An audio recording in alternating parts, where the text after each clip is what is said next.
Hello, my name's Ollie Bliss and this is my channel Book Draw. For those who don't know, I enjoy looking at queer fiction and making little videos and artworks about it. Today I am doing my Bookish Timeline.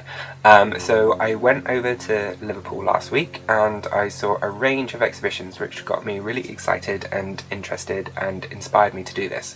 I tried to do it as one video, but I'm going to have to do it as two because basically I waffle on too long. So if I just dive straight into it, basically from 1985 up to around 1993, I was born in 1985 by the way, but between that period I wouldn't really be able to tell you exactly which the most influential books I read were. However, I would say Famous Five, Enid by Blyton was a really strong series for me. It got me excited to read. I liked the adventure and the mystery which was in them, but also there was a key character called George, and George was a tomboy female character who dressed like a guy, was very assertive and aggressive, very forthright, and basically played by her own rules, and that really stood out to me as someone who I admired and found strength in, and made me just want to kind of play and explore my gender identity in some ways, I'd say. The next period of my reading, which was important to me, was when I started reading the Goosebumps series, which was by R.L. Stine. So my parents gave me the Scarecrow Walks at Midnight as a Christmas gift for myself, and I read through that. It actually properly terrorized me. The other series out of that that really horrified and scared me were Monster Blood and The Night of the Living Dummy. Those books were awesome. I ended up buying from a charity shop this Mariel of Redwall by Brian Jacques. I think it was about 50p in the bookstore, but it was a really big book and I was quite intimidated by it, but I liked this image. And so Mariel, she is knocked out unconscious in the first chapter, and she wakes up with this rope around her neck, and she basically spends the book trying to recover her identity and who she is. That really stayed with me, just like, I guess, a strong female voice. Even though she was a mouse, she was quite mighty. The next one was the Animorphs series, and this was the first book that made me feel something other than excitement and the challenge and adventure of reading. So a group of kids are given the gifts, the abilities to transform into animals in order to defend the Earth from a secret invasion by the Jacques. And this character, Tobias, in the first book is entrapped in the body of the hawk, which he animorphed into. Jurassic Park was the first Michael Crichton that I read around this period, and that was from the movie, obviously, which was so exciting. I wanted to be a paleontologist after watching that. I was just like all over it. The Point horror series was something that I enjoyed reading a lot as a kid in high school, and it's the first time where a book became a barrier to me. So I wanted to pinpoint The Lifeguard because it was one which I never actually read, because for me books were actually gendered, and I'm only realising this now once I was starting to do this.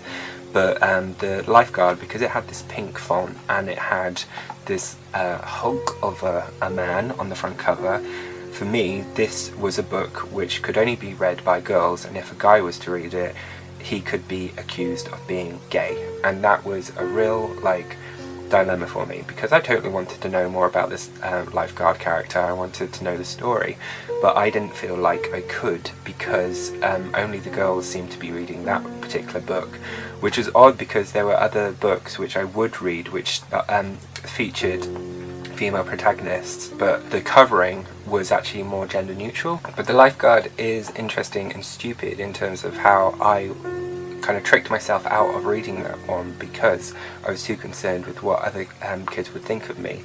That's a shame, and I feel like I want to go back and read The Lifeguard just to actually give my younger self that opportunity it never felt like I could have. The next one I wanted to talk about was The Liar by Stephen Fry. So this was my first kind of queer related book which I actually read. A friend of mine was really into Stephen Fry at the time. She had read The Hippopotamus, which I also read, but and The Liar was the first one. I think I read his Hippopotamus first actually before The Liar, and then she lent it to me afterwards, and she was like, it's pretty messed up. There's a thing called a daisy chain and the biscuit game, and I was like, what? And then obviously read those things and was very like excited and confused as that young awkward kid. I wish my school was like that, where boys could be interested in each other and it was totally the norm, whereas in my world, if a boy liked another boy, it was almost like a death sentence. Bell Jar by Sylvia Plath. I mean, it's interesting. It's a book which deals with feelings of depression, but also not being able to understand or control those feelings. Something about what was written within those pages really stood out to me as something which I was struggling with myself as a young closeted teenager who had lots of hormones going on all over the place anyway. Life was quite confusing and daunting for me at that stage, and this book gave me some kind of comfort that it wasn't something that was in isolation, and it wasn't just me who had ever felt this way before. The Wave talked about conformity in a way which I didn't know about, and I didn't understand the structure of it. I mean, I kind of knew from the outside looking in, especially as someone who didn't conform to the way in the world was structured at the time, and felt out of place. But The Wave was talking about how these social norms and social structures can create a wave of change and a wave of hostility and a wave of something which is actually damaging to people around, and because you're all swept into it, you're not actually aware of it at the time. And that for me was like the heteronormative agenda at that stage. I felt like a complete outsider, and The Wave highlighted how Jews felt within the Holocaust and the Nazi regime, within an American high school, trying to reenact it, and then it becoming an actual thing, which ended up either you were in the wave or you were out of it. That book shone a light on how people can behave like idiots, just follow for the sake of being a part of something without questioning it and out looking at what they're actually signing up to. And as someone who was young, creative, gay, isolated, all of those things were like, everyone needs to read this and understand that they don't have to behave this way. So that was huge. That was really huge. The Girl Interrupted was out in the cinemas, I think, and I had watched it and fell in love with it. I loved the performances by Winona Ryder and Angelina Jolie. I used to watch that on repeat, like over and over again when it came out on DVD. I read the book and absorbed it, and again it was about that kind of introspective analysis of yourself. Fag Hag, so its front cover, it featured two cocks and a pussycat. And so, I mean, the symbolism is quite obvious, but it was also kind of not immediately so. And again, it was one which I had in a charity shop. It also highlighted to me in terms of how a friend was behaving with me in quite a cruel way, but how she wanted more out of the relationship than I was able to ever give her. But My Loose Threads was the first book which I had actively gone out and found after reading something in an Attitude magazine, and it was this front cover.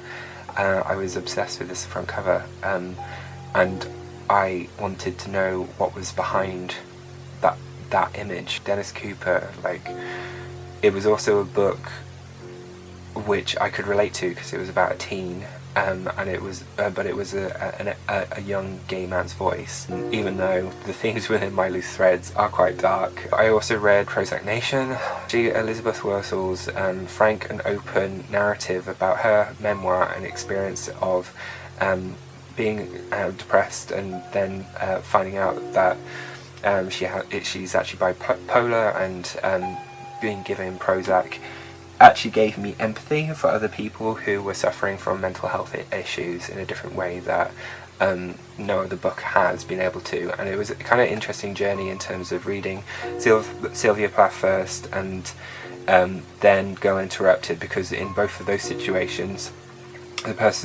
those characters, those people, didn't really know themselves, and both of them are based on memoirs, and this memoir in particular, she is more self-aware, and that made her really irritating as a person and really repetitive in terms of the style of the book, but it also actually clarified and gave me a real deeper understanding of what it's like for someone who's the difference between someone who is sad and just someone who has actually got a clinical disease. It gave me a lot more empathy towards other people who were suffering in that way. Jeffrey Gendis and the Virgin Suicide, the style of this was just so beautiful, the perspective of boys trying to piece together how these young girls ended up committing suicide. It just floored me in terms of a different style of writing.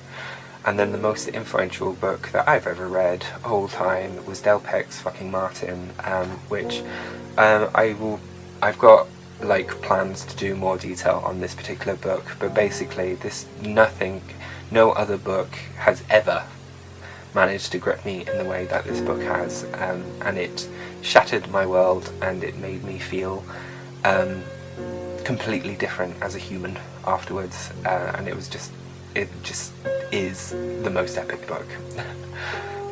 Whereas by contrast, The Wrong Rooms by Mark Sanderson, and I actually hate myself a little bit for saying this, but I felt nothing. I was just too young to read this book, really. Mark Sanderson's partner ends up getting skin cancer, and he becomes really sick, and he ends up having to commit euthanasia on him by suffocating him with a pillow.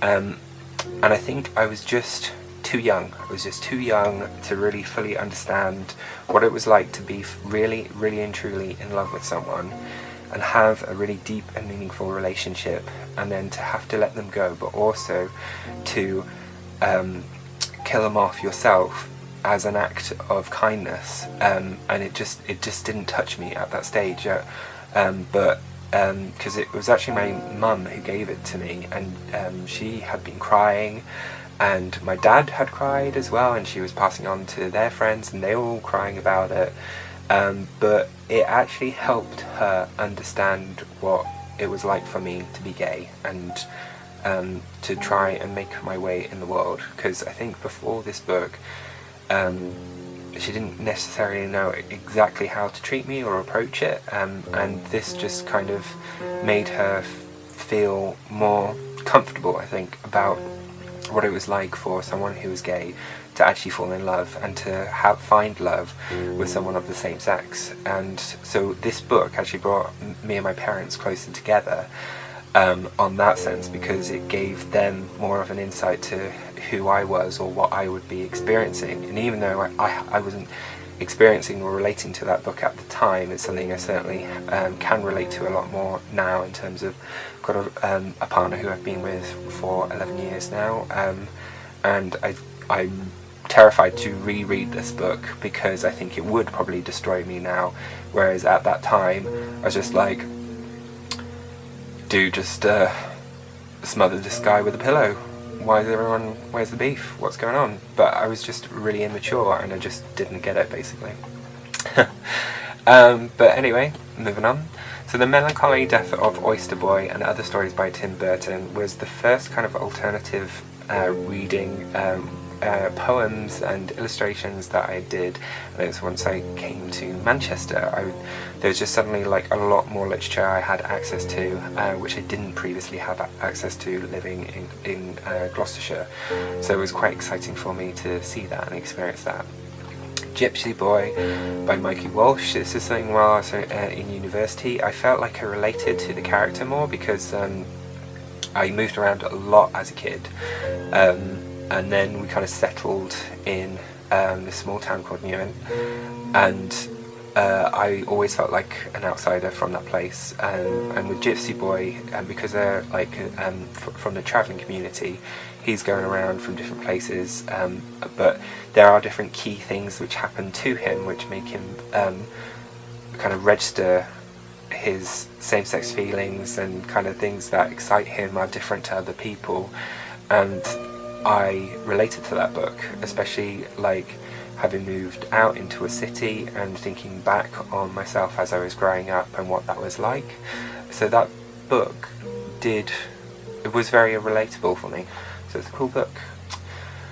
2006 wasn't a great year for me reading. I mainly put this one in because it was one of the books which I can only honestly remember having to read, because we had to do an essay at the end which was only 5,000 words, but that made up the end kind of dissertation for the art in theory gave me a lot of framing for my thoughts in terms of critical dialogue around concepts of what art and culture are, and how it informs the way we think and feel, and it was discussing art in a way which no one else had ever done, in terms of actually valuing its role and the way it plays in something which is usually less physical, and it's more intuitive and emotional.